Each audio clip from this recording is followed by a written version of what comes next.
I'm Stephanie Guckert. I've been with the hospital 34 years. My background's in exercise science and physiology, and we've had this cardiac rehab program for about 40 years, and we serve several different counties and communities.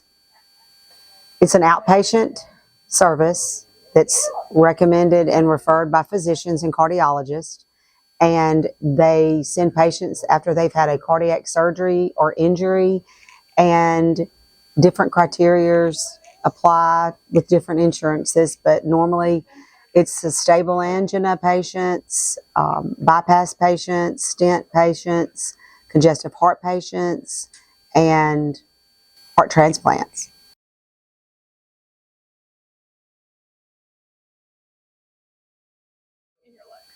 Pretty busy. We start early in the morning and we see patients pretty much for an hour. There are 2 therapists in here for cardiac rehab.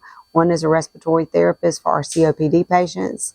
We are steady all day long, and usually a typical patient comes in and is here within the hour, and they stay with us anywhere from 2 weeks to 12 weeks. My name is Mary Hannah Johnston. I'm a respiratory therapist, and I've worked here in the hospital for 12 years, 6 of which I worked as a respiratory therapist, and then I cross-trained to help Stephanie in cardiac rehab.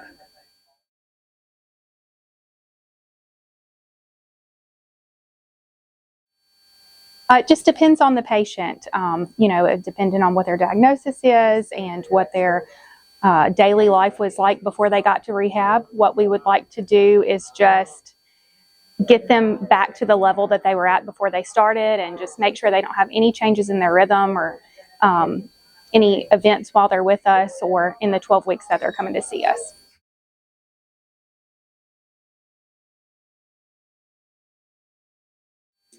I think a lot of people think that it's just going to be a quick fix sometimes, where a lot of this is just going to take time just to build their strength back up and their endurance back up. And I don't think a lot of people realize that they're having a lot of emotional changes, especially after they have heart surgery. And when they're finished with therapy, they didn't realize how much just coming and being with people who are doing the same things as them, going through the same things as them, truly helps them in ways that just the exercise doesn't.